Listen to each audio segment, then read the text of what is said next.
Believers കോളത്തിലേക്ക് നിങ്ങൾക്ക് സ്വാഗതം. സുഹൃത്തുക്കളെ, എൻ്റെ പേര് ടോണി എന്നാണ്. ഞാൻ ആദ്യമായിട്ടാണ് യൂട്യൂബ് ചാനൽ ചെയ്യുന്നത്. എനിക്കിതിനെക്കുറിച്ച് വ്യക്തമായിട്ട് വലിയ ധാരണയൊന്നുമില്ല. എങ്കിലും ഇത്രയും നാൾ നമ്മൾ ഉള്ള ഒരു എക്സ്പീരിയൻസ്, സംസാരിച്ച് ഉള്ള ആ ഒരു എക്സ്പീരിയൻസ് വെച്ച് ഞാൻ കുറേ നാളുകൊണ്ട് ആഗ്രഹിക്കുന്നൊരു വീഡിയോ ചെയ്യണമെന്ന്, അതിനുള്ള ധൈര്യം എനിക്ക് കിട്ടി എന്ന് വിചാരിക്കുക. ഞാൻ സംസാരിക്കാൻ പോകുന്നതെന്ന് പറഞ്ഞാൽ നമ്മുടെ കർത്താവിനെ കുറിച്ചാണ്, നമ്മുടെ യേശുവിനെ കുറിച്ചാണ് ഞാൻ സംസാരിക്കാൻ പോകുന്നത്. യേശുവും ദൈവമായിട്ടുള്ള ആ ഒരു റിലേഷൻഷിപ്പ്, അത് നമ്മുടെ മനുഷ്യൻ്റെ ഇടയിലും ആ ഒരു റിലേഷൻഷിപ്പ് വേണമെന്നാണ് കർത്താവായ യേശു ആഗ്രഹിക്കുന്നത്. അതിൽ യേശു ഒരു ഡയലോഗ് പറയുന്നുണ്ട്: പിതാവേ, ഞാനും പിതാവും ആയിട്ടുള്ള ആ ബന്ധം, അതായത് ഞാൻ വളരണമെന്ന് പിതാവ് ആഗ്രഹിക്കുന്ന പോലെ, എൻ്റെ നാമം വാഴ്ത്തപ്പെടണമെന്ന് പിതാവ് ആഗ്രഹിക്കുന്ന പോലെ, പിതാവിൻ്റെ നാമം വാഴ്ത്തപ്പെടണമെന്ന് ഞാൻ ആഗ്രഹിക്കുന്ന പോലെ ഈ മനുഷ്യരും അതുപോലെ ആഗ്രഹിച്ചിരുന്നെങ്കിൽ, നമ്മുടെ ഇടയിലുള്ള ആ സ്നേഹം പോലെ ഈ മനുഷ്യരും അങ്ങനെ ആയിരുന്നുവെങ്കിൽ എത്ര നന്നായിരുന്നേനെന്ന് കർത്താവ് യേശു പറയുന്നുണ്ട്.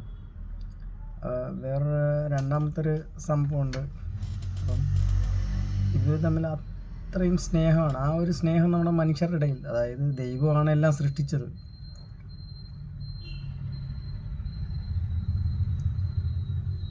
നമ്മളെ സൃഷ്ടിച്ചതും ദൈവമാണ് നമ്മളെ സൃഷ്ടിച്ചതും നമ്മളെ എല്ലാം പരിപാലിക്കുന്നതും എല്ലാം ദൈവം തന്നെ. വേണമെങ്കിൽ ദൈവത്തിന് ഒരു നിമിഷം കൊണ്ട് ഇതെല്ലാം ഇല്ലാതാക്കാം, വേണമെങ്കിൽ. ദാറ്റ് മീൻസ് നമ്മളിപ്പോൾ നമ്മുടെ കുട്ടികളെ തന്നെ എടുക്കാം. അവർ ചിലപ്പം ചെയ്യുന്ന പ്രവൃത്തികൾ നമുക്ക് അസഹനീയമായിട്ട് സഹിക്കാൻ പറ്റാത്ത ചില പ്രവൃത്തികൾ കാണുമ്പോൾ നമുക്ക് ചിലപ്പോൾ അവരെ അടിക്കാൻ തോന്നും, ചിലപ്പം ദേഷ്യപ്പെടും, ചിലപ്പോൾ അത്രയ്ക്ക് ദേഷ്യം വരുന്ന സാഹചര്യങ്ങൾ വരെ ഉണ്ടാവാറുണ്ട് ചിലപ്പോൾ. അത് നമ്മൾ പക്ഷേ ചില സമയത്ത് നമുക്ക് അത്രത്തോളം സ്നേഹമായിരിക്കും. ചിലപ്പോൾ ഒരു രണ്ടടി കൊടുത്തതിന് ശേഷമായിരിക്കും കുറച്ച് കഴിയുമ്പോൾ നമുക്ക് അത്രയും പശ്ചാത്താപം, കുറ്റബോധം, ദൈവമേ എനിക്ക് അബദ്ധം പറ്റിപ്പോയി കുഞ്ഞിനെ. ഇതേ അവസ്ഥയാണ് ദൈവത്തിന് ഇതേ അവസ്ഥയാണ്. അപ്പോൾ നിങ്ങൾ ചോദിക്കും, ദൈവത്തിന് കൺട്രോൾ ചെയ്യാൻ പറ്റുന്ന രീതിയിൽ മനുഷ്യനെ ഉണ്ടാക്കിയാൽ മതി എന്ന്. അപ്പോൾ അന്ന് ഞാൻ ഒരു എക്സാമ്പിൾ പറഞ്ഞാൽ, നമ്മൾ ഇന്ദ്രൻ സിനിമ ഉണ്ട്. ഇന്ദ്രൻ സിനിമയിൽ നമ്മുടെ രജനീകാന്ത് ചെയ്യുന്ന എന്തോ റോബോട്ടിനെ ഉണ്ടാക്കുക. ആ റോബോട്ടിനെ അവർ ടെസ്റ്റ് ചെയ്യാൻ നേരത്തെ റോബോട്ട് വേണമെങ്കിൽ യജമാനെ വേണമെങ്കിലും പിടിവെച്ച് കൊല്ലും. അപ്പോൾ അവർ റിജക്റ്റ് ചെയ്യുക. അതിന് റോബോട്ട് അത്ര ഇതല്ല, എഫിഷ്യൻ്റായിട്ടുള്ള റോബോട്ടല്ല. പക്ഷേ അദ്ദേഹം അതിനെ തരണം ചെയ്യാൻ എന്തു ചെയ്യുന്നു, അതിനൊരു ചിപ്പ്, അതായത് ഒരു IQ അതിനുണ്ടാക്കിയെടുക്കണം. അതിനുവേണ്ടി അയാൾ ശ്രമിച്ചു. ഇപ്പോൾ ഒരു IQ ഉണ്ടാക്കിയെടുക്കാൻ വേണ്ടി ശ്രമിച്ചപ്പം എന്ത് സംഭവിച്ചു? ഇവന് ചിന്തിക്കാനുള്ള, അതായത് കമ്പ്യൂട്ടറിന് IQ ഇല്ല, ഒരു സാധനത്തിന് IQ ഇല്ല. മനുഷ്യനെ പോലെ ചിന്തിക്കാനോ പ്രവർത്തിക്കാനോ കഴിവില്ല. ഈ റോബോട്ടിനത് പ്രവർത്തിക്കാനും ചിന്തിക്കാനുള്ള കഴിവ് ദൈവം ആ റോബോട്ടിൻ്റെ സയൻറ്റിസ്റ്റായി രജനീകാന്ത് കൊടുത്തപ്പോൾ പുള്ളിക്കാരൻ്റെ മട്ടും ഭാവമൊന്നും മാറി. പുള്ളിക്കാരൻ്റെ പിന്നെ ചിന്ത എന്ന് പറഞ്ഞാൽ പുള്ളിക്കാരൻ്റെ സാമ്രാജ്യം കീഴ്പ്പെടുത്തുക, പുള്ളിക്കാരൻ്റെ കുടുംബം മൊത്തം കീഴ്പ്പെടുത്തുക. ഇതാണ് പിന്നെ പുള്ളിക്കാരൻ്റെ ഒരാഗ്രഹം. അപ്പം ചിന്ത കൊടുത്തു കഴിഞ്ഞാൽ അവർ ചിന്തിച്ച് കൂട്ടും. ഇതേ തെറ്റേ ദൈവം ചെയ്തോളെന്ന് ആണ് എൻ്റെ ഒരു തോന്നൽ. കാരണം മനുഷ്യന് സ്വന്തമായിട്ട് ചിന്തിക്കാനും പ്രവർത്തിക്കാനും ഒക്കെയുള്ള കഴിവ് ദൈവം കൊടുത്തു. അപ്പോൾ അവൻ ചിന്തിച്ച് കൂട്ടുകയാണ്. ഇതിനപ്പുറം എന്ത് തരണം ചെയ്ത് പോവാം? ഇതിനപ്പുറം ദൈവം എല്ലാ ചിന്തകളും മനുഷ്യരുടെ നന്മയ്ക്ക് വേണ്ടിയാണ് ചെയ്തേക്കുന്നത്. ഉദ്ദേശം ഇപ്പോൾ നമ്മളൊരു അസൂയ, കുശുമ്പ്, വാശി, ഇതൊക്കെ ദൈവം ഉണ്ടാക്കിയ സംഭവങ്ങളാണ്. ഇതെല്ലാം ദൈവം നമുക്ക് തന്ന ഐറ്റങ്ങളാണ്. നമുക്ക് നന്മയിലേക്ക് പോകാൻ വേണ്ടി ദൈവം തന്നൊരു സാധനങ്ങളാണ് ഇതൊക്കെ. അപ്പോൾ അസൂയ തോന്നുന്നത് എന്തിനാണ്?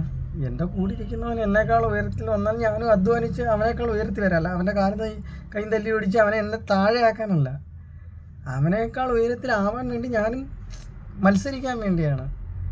അപ്പോൾ അവനെ കണ്ടുപിടിക്കാൻ വേണ്ടിയാണ്. ആ കുശുമ്പ്, ഇങ്ങനെയൊക്കെയുള്ള ഭാവങ്ങൾ നമ്മുടെ മനസ്സിൽ തോന്നുന്നത് തന്നെ മത്സരിച്ച് നമ്മൾ അധ്വാനിക്കാൻ, നമ്മൾ മത്സരിച്ച് മുമ്പോട്ട് പോകാൻ വേണ്ടിയാണ്. അല്ലാതെ മറ്റവനെ പണിഞ്ഞ് താഴെ ഇറക്കിയിട്ട് എനിക്ക് മുമ്പ് കയറണം എന്നുള്ള ചിന്താഗതിയാണ് മനുഷ്യനുള്ളത്.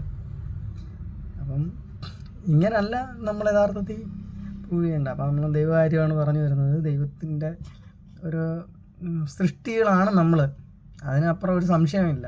കാരണം ദൈവമാണ് ഇതിൻ്റെ എല്ലാം. അതിനെ ഇപ്പോൾ പല രീതിയിൽ പല വ്യാഖ്യാനങ്ങളും പലരും കൊടുത്തിട്ടുണ്ട്.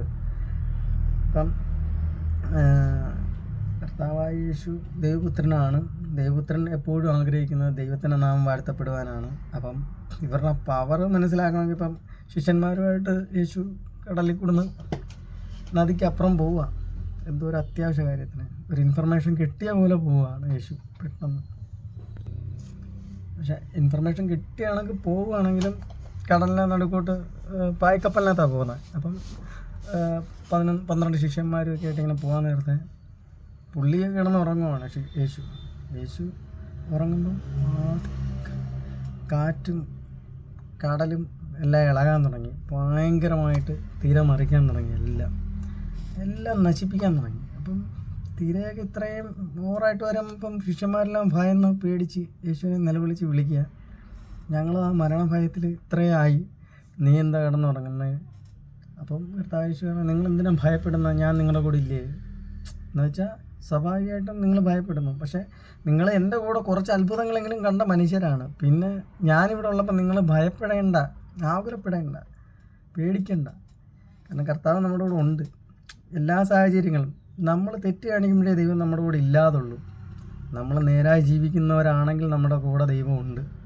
നമുക്ക് യാതൊരു ആന കുത്താൻ വന്നാലും ഭയക്കാതെ നിൽക്കുന്നവരുണ്ട്. അവരുടെ ഉള്ളിലെന്തുവാ, അവരത്രയും ക്ലിയറാണ്, സത്യസന്ധരാണ്. അവർ ദൈവത്തെ ഭയന്ന് ജീവിക്കുക, പിന്നെ ഒന്നിനെയും ഭയക്കേണ്ട കാര്യം അവർക്കില്ല. അതാണ് അതിനകത്ത് ഒരു പോയിൻ്റ്.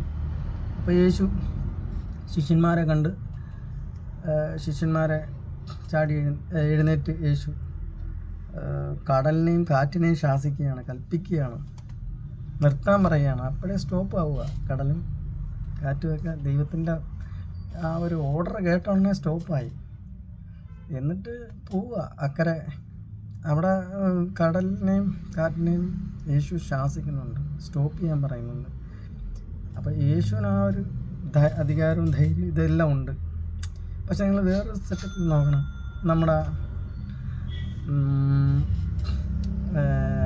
5,000 പേർക്ക് വീതിച്ചൊരു സിറ്റുവേഷനുണ്ട്. അവിടെ കർത്താവായ യേശുവിന് വേണമെങ്കിൽ അത് സ്പ്ലിറ്റ് ചെയ്ത് ഒരുപാട് പേർക്കായി കൊടുക്കും. പക്ഷെ യേശു അത് ഉയർത്തി ദൈവത്തോട് പറയുന്ന ഒരു ഡയലോഗുണ്ട്, പിതാവേ ഇതിനെ വാഴ്ത്തി അനുഗ്രഹിച്ച് വർദ്ധിപ്പിച്ച് തരണേ എന്ന് പറയുന്നുണ്ട്. അവിടെ ദൈവത്തിൻ്റെ നാമം 5,000 പേര് നിൽക്കെ ദൈവത്തിൻ്റെ നാമം വാഴ്ത്തപ്പെടുവാൻ വേണ്ടി യേശു അവിടെ നിന്ന് പറയുക, പിതാവേ ഇതൊന്ന് വർദ്ധിപ്പിച്ച് തരണേ എന്ന്. അപ്പം എവിടെ നിങ്ങൾ ഓഡിയൻസ് നിൽക്കുമ്പോഴും യേശു ദൈവത്തെ വിളിക്കുന്നു.